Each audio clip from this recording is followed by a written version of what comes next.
Okay, folks, it's your buddy Mike Messier here with Mike's Instant Movie Review. American Society of Historical, I think I screwed it up. American Society of Magical Negroes. Their title, not mine. This movie is getting panned left and right. Something about this movie was calling to me that I wanted to see it. I thought the trailer was interesting. I'm a fan of David Allen Greer. He hasn't been featured in featured films as much as I would have liked. And guess what? I like this movie. So critics be damned, audiences be damned, metrics be damned, everyone be damned. I enjoyed this film, okay? So should you go see it? Should you go not? Well, I think you should. There's no gore. There's no nudity. It's wise comedy. Some might say, dare I say, dark comedy or black comedy, perhaps, but I don't know. I just thought it was funny. And what's the movie all about? Well, first of all, what is the magical Negro? It's a term that I became acquainted with in my studies maybe 15 years ago. And when I first heard about it, I think I read some article that was using this term and explaining what it all meant. And it was kind of referring to characters, for instance, like in the book. And then I didn't read the book, okay? But the film, The Legend of Bagger Vance, I did see the film. Basically, Will Smith, I think this is around maybe 1998. In this movie, Will Smith plays a caddy to, I believe, the Bagger Vance was played by Matt Damon. I believe Bagger Dance was the golfer and the caddy was someone else. Or maybe I got that flipped. Maybe Will Smith's character was Bagger Dance. But in any event, the caddy is kind of like this spiritual buddy that's helping the main guy, white guy with this problem, which I think was just his fucking golf stroke, okay? You might say, dare I say, Jim in Huckleberry. Is it Huck Finn and Jim, or is it Tom Sawyer? I think Jim appears with both of those assholes, but the one where they go down the river, I think that's Huck, like that term. I'll be your Huckleberry. So I think Jim might be in that context. To an extent, perhaps, the John Coffey character, Michael Clark Duncan, I think he won an Oscar for that in The Green Mile. You might say that's... So basically these characters that are kind of somehow closer to gods, closer to the angels of an African-American descent, and... oftentimes these characters are there to give some type of spiritual insight to the white character in trouble, in peril. The white character that needs to figure some shit out, can't do it on their own, so they bring in the spiritual Negro, or the magical Negro in this case. And you might say the reverse of this is the white savior character, which other films have been accused of having. There was one recently, I think Dune 2, there's some, claims that this is a white savior complex film. Now, at some point you have to say, and there is a point where you say, well, gee whiz, if every fucking character is going to be classified by the color of their skin, their pigmentation, the melatonin in their skin color, how can we have any characters? You know what I mean? If every goddamn character is just going to be reduced to some type of classification, then how are you going to write anything? Well, that's a good point. See, I'm full of good points. However, there does seem, if you go through the catalog of popular media, there does just seem to be a disproportionate amount of characters that have like this, spiritual or magical essence. And hence we have this term, okay, which I did not invent, but I have been aware of this term. In fact, in my own wonderful screenwriting, of which I am a wonderful screenwriter, I'll say that, one of my screenplays, God is My Best Friend, there is a joking reference to the term I use the term in that script spiritual Negro, not magical Negro. I believe. I'm trying to remember which term I use, because to me they're kind of interlaced, or one could be used for the other, or whatnot. That was the character of Moses saying that to the character of Jude. It's a very funny script. If any film producers are watching this video, you should buy it from me, so then I don't have to worry about it. And I can go on with other wonderful scripts. In any event, let's get back to this movie. This movie has been getting panned and dismissed, and I don't understand why. Although I might speculate. Let me speculate on why people are not enjoying this movie. It could be I don't know. I mean, I think maybe it's just because the term, you do have to kind of be someone who has a certain amount of literary knowledge, or knowledge of these types of things, like these types of, because this is kind of like a literary commentary, this concept of the magical Negro. It's kind of like, I don't know who came up with it in the first place, but if you weren't familiar with the term, it might be offensive, or you might be confused, or why are they using the word Negro instead of, and even the character in the movie says that, black people, why? Well, I don't have all the goddamn answers, okay? You could say, why isn't the NAACP change their title of their acronym, their association? I don't have all the answers, folks. So, for me, this movie, I thought effectively deals with this topic. It might be hard to talk about, might be hard to laugh about. I thought it was good. I like David Alan Grier. I think of all the folks in Living Color, 30 years ago, I guess maybe 35, David Alan Grier, probably in my book, one of the most talented, and I don't think him and Tommy Davidson, I don't think they've had their, in my opinion, share of good fortune in this crazy world. I think those were two of the best guys on that show, and they were not Wayans, they were not Jim Carrey, they were not J-Lo, but I thought those two guys, Tommy and David Alan Grier, were both really awesome. So it's nice to see David Alan Grier with a very strong role in this movie. He kind of is our gateway into the world of the magical Negro society. And I don't know. I just thought that the whole thing was funny. I would say that against, the movie, perhaps the joke of it drags on a little bit more than it has to. Perhaps the movie is maybe 10 minutes longer than it needs to be. I don't know what specific 10 minutes I would cut out, but it could have been tightened a tad. Spoilers. We do have this kind of love triangle going on. The actor that kind of played the entitled white guy, he was recently on a show that I watched. I kind of, what's that term? When you watch a show all at once. God, I'm losing my mind. It's like binge watched the show, The Other Ones, about the two older kids of a famous Justin Bieber type pop sensation. Very funny show. Who's that SNL, Saturday Night Live actress that I like? Molly Shannon plays the mom. Very funny show. You should check that out. But actually, check out One Man in the Camera Films, my other YouTube channel first, where all my wonderful films are. Check that out before you check out this other bullshit. With my stuff, it's all available for free, okay? What else? I don't know. This is the type of movie I like. It's kind of, and I wonder if this movie in the future will get some love from people. Will they remember this movie fondly? Kind of in the tradition of the only other films I could think of like this off the top of my wonderful head, or my wonderful hat.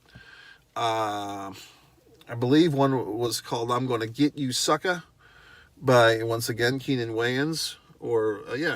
Keenan Ivan Wayans. I think that was his movie. I believe I'm Gonna Get You Sucker. That was it, I believe. And then that's the one where he's kind of playing himself, like, trying to make a movie in racist Hollywood in the mid 80s or late 80s. Then you had another one, film, that was kind of, oh God, I just had it.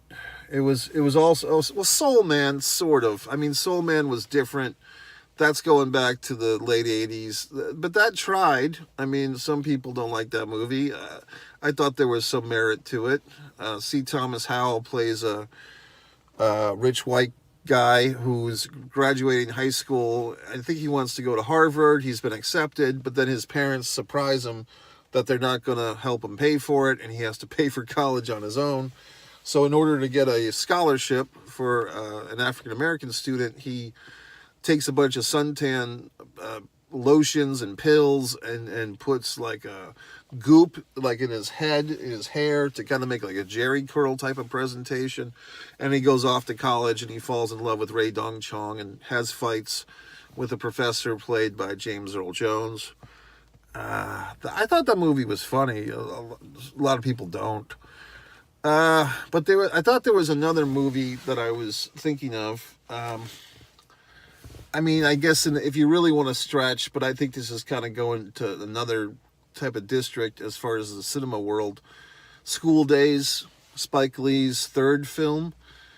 No, actually, it was, I think it was his second film. Spike Lee's second film. This first film, She's Gotta Have It, and I think School Days was his second movie.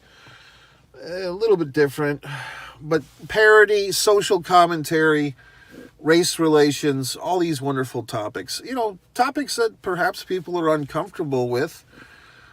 But to me, I mean, if you're going to see, you know, a few years ago during 2020 when all these horrible riots were happening, protests, you know, people were losing their businesses, getting hurt in the wake of the George Floyd death.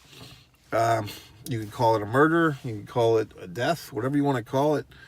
All these riots, there was I believe, I want to say Netflix series on about the Los Angeles 1992 Rodney King trial, protests and riots and so forth, and just the similarities, unfortunately, from 1992 to 2020, how much has changed? Not much, it seems, except more people have smartphones now to tape things that happen, these atrocities. So I don't know. So I mean, these documentaries typically are well received. You know, people want to see this stuff. But when you go into the realm of comedy, and I don't think that this comedy or the other ones I aforementioned listed, I don't think any of them were trying to make light of these situations, but trying to present the topics with some levity, some insight, yes, God forbid, some humor, you know, trying to, because that's how people communicate. You communicate in different ways. You can have a documentary which shows, you know, actual footage.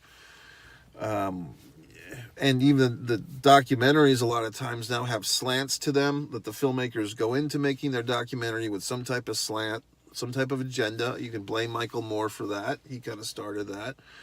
You know, a real documentary just gathers all the information and then makes the movie to document what is happening. But these days, a lot of documentaries are agenda-based, and that's fine. You know, some of them are very entertaining.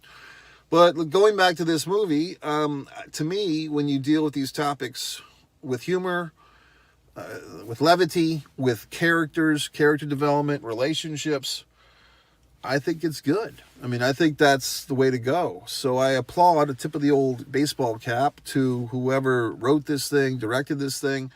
The lead actor, the guy that played Aaron, I thought he was effective, meaning I thought he did well. As I was saying in my review a couple of days ago of the horror film, whatever it's called, The Prank, I didn't think the lead actor in that one was particularly effective.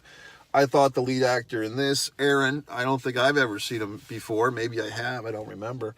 I thought he did well. I think he was likable enough. I thought that he was kind of a representation.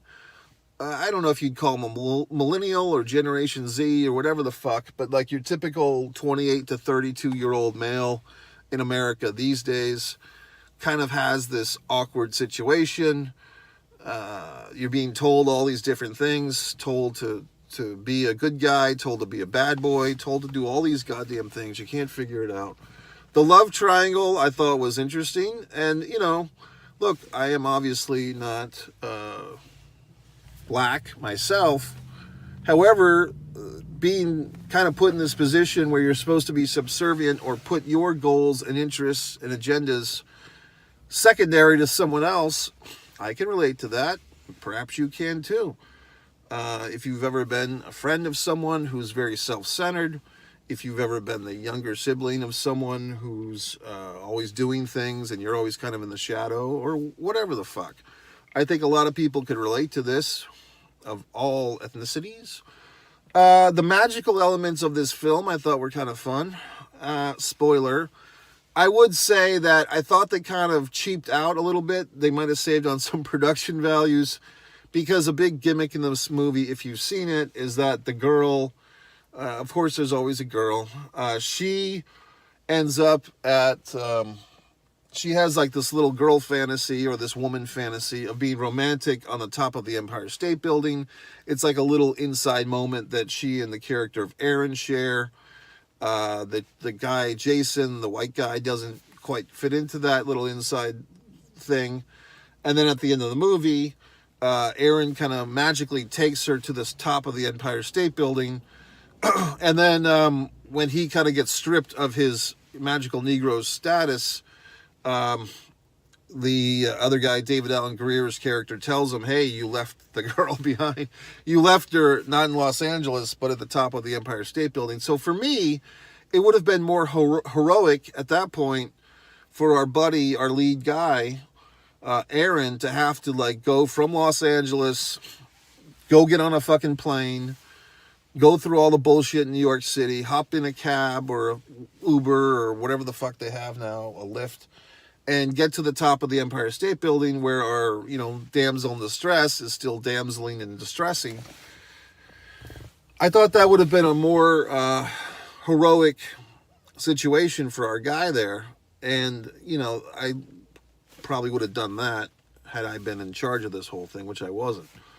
The way that the movie handled it is basically our girl there,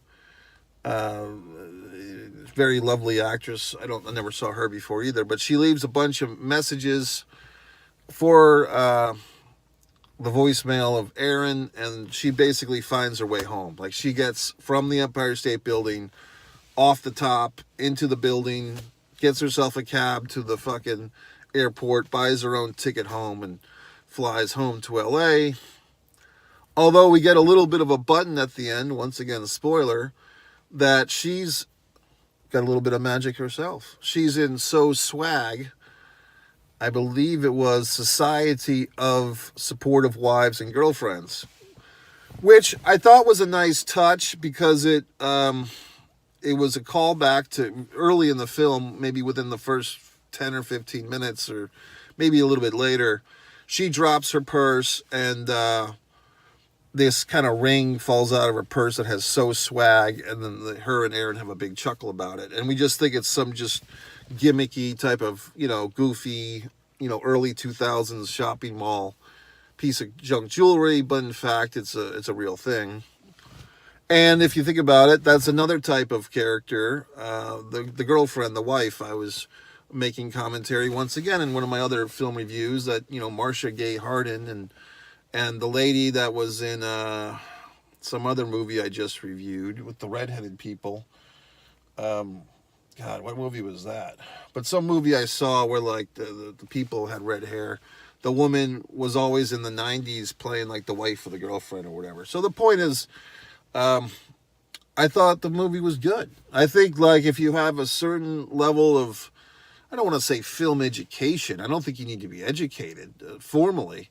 But if you've just heard this term, if you've experienced shows, I'm trying to think of other examples, but I think I gave you the best ones. I think the Bagger Vance one is really the most clean example of this thing. I think you could see what I'm saying. Now, I mean, you could look at the Flintstones, and they had a little gizmo guy. I'm trying to remember, who's the little fucker on the Flintstones? The late seasons, Gazoo or some horse shit. The little green guy, I mean, you could say, the Magical Society of Green Guys or the American Society of Magical Green Guys. But he was kind of a pain in the ass, too, if you remember the green fucker that was always above their shoulders. And there's other characters, obviously, in other movies that were not Negroes or black people, whatever you want to say here, magical. Other ethnicities have been represented by this phenomenon of the spiritual character, the magical friend. So what can I say? I mean, but to me, I did get the joke going into it. I did appreciate it. I thought it was funny. Maybe you don't. Maybe you're one of the millions of people that are hashtagging this movie into oblivion, saying what dog shit it is. I don't quite get it, folks. I mean, if we're going to have all these wonderful, I mean, maybe it's just my YouTube feed, but it's always some type of debate, some type of Candace Owens or Officer Tatum or Bill Maher. Everyone's got these goddamned opinions. Why can't we have a nice movie like this where instead of, the seriousness of it all, we kind of, enjoy these topics and explore them with some humor. I fucking liked it. So what the fuck? I'm trying to think what else. I did like the opening setup of the movie where our guy, Aaron there, goes to the ATM and he's leaving. And obviously this, drunken kind of, white female who's been clubbing, it appears. She seems like she's a little intoxicated. And she needs help with the ATM. And I thought that the actor playing Aaron and on the direction and everything of the scene setup, you got to know what he's going through. He's looking around because he doesn't really want to help this lady with the ATM. But at the same time, he's thinking, well, I'm just trying to help her. She's asking me for help. Would it be rude to say no? But at the same time, you can tell by his acting that he is leery of this situation because he really doesn't want to be holding this woman's ATM card or her purse or anything. And then these, white bar guys come out of the shadows and they think that he's robbing her and so forth. And that's when David Allen Greer's character comes in and saves them and off to the races we go. So I thought that was a good setup.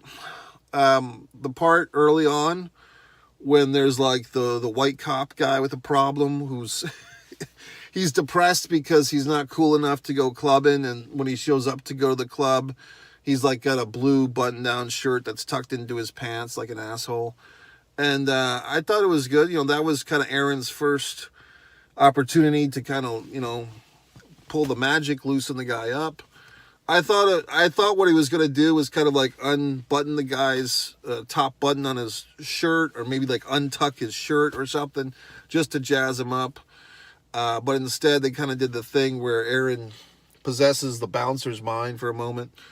I thought all this stuff was pretty good. I mean, like I said, I really don't understand. I mean, of all the to me, this is one thing, folks. I pretty much am pretty forgiving of these films. I'm kind of an easy mark to like a film, but I do see once in a while a movie's getting crucified.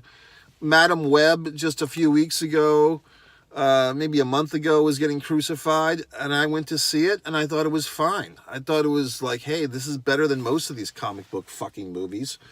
So I don't understand why certain films get shat all over, okay, like a Vince McMahon secretary, and some films don't. So I don't understand or comprehend why this American Society of Magical Negroes is getting crucified or harpooned or run through the muck. I mean, to me, it's comedic. It got a heart. It's taking on some tough topics in a different way. And I just don't understand the hate for this movie. Okay, so there you go. Was it a perfect movie? No. But what is? And like I said, I thought it was funny. I did see kind of early on when the society is explaining itself, and like there's the little visage. It kind of felt like I was in Disney's Haunted Mansion where they're showing like these, flashback type of stuff. And the billiards one was pretty good. And then the second one, I took that. It felt to me like a riff off of The Green Mile when like the police, like the prison security guy is walking the black guy, very big guy in overalls or whatever the fuck he was wearing, to like seemingly the death row, like walking him to the electric chair. I felt like that was a kind of a rip-off or a parody or a homage to The Green Mile. I could be wrong. But like the recurring joke of the black guy touching the groin of the white guy in peril, so the white guy could go and satisfy his wife. I mean, to me, this is funny shit, okay? I mean, that kind of, I thought of like The Green Mile where Coffee had like the power in his fingertips or whatever. I don't know. I saw the humor in all this stuff. I mean, maybe you have to be able to kind of put all these different literary and film references together, or maybe not. I don't know. Maybe everyone's just more advanced than fucking me and seeing the horse shit that this movie is, and I'm just seeing it as being gleams of genius or seeds. But whatever the fuck. I liked it. I thought it was a good social commentary. If you didn't like it, you're welcome to leave a goddamn comment. You can say, well, gee whiz, Mike, fuck. And I'll say, okay, asshole, blah, blah, blah. And then I'll probably give you a fucking link to one of my movies, because that's typically what I do, in case you haven't caught on by now. Whenever anyone leaves a goddamn comment on one of my videos, typically I see that as an opportunity to, guess what, cross-reference your ass to one of my other YouTube channels or one of my other wonderful works, where I'll just basically read your goddamn comment. I'll give you some little fucking line like, oh, good point, asshole number 6. By the way, you should check out my movie. And then I'll give you a link to one of my films over on One Man and a Camera Films. Or if you make some other comment, I say, well, this person seems like a pro wrestling fan. I'll leave you a little comment with a link to one of my wonderful videos on One Pro Wrestling and Sports Fan YouTube channel. If you seem like someone that might like wonderful acrylic art, okay, like I've been working on today, I might give you a nice reference to the new channel, One Artist Mike Messier. What else might I do? I might do a lot of things, okay? So you make your comment, but if you've gotten this far into this review, your comment is going to be rewarded with a personalized link just for you. I don't have these goddamn comment responses canned like I could do with TubeBuddy, okay?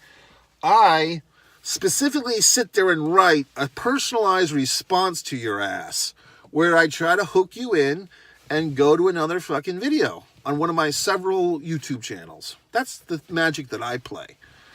Okay, folks, so that's it. I give David Allen Greer a thumb up. I give the guy playing Aaron a thumb up. The chick playing the chick, I give her 2 thumbs up. The guy playing the enlightened white guy, I thought he was fine. I did like his work in that show. The other two, and I enjoyed this movie. So screw me. I guess I don't know what I'm talking about. All you 75% of the people that hate this movie, you're all smart and fucking geniuses, and I don't know what I'm talking about. MikeMessier.com. Go to the website, scroll to the bottom, follow me on social media.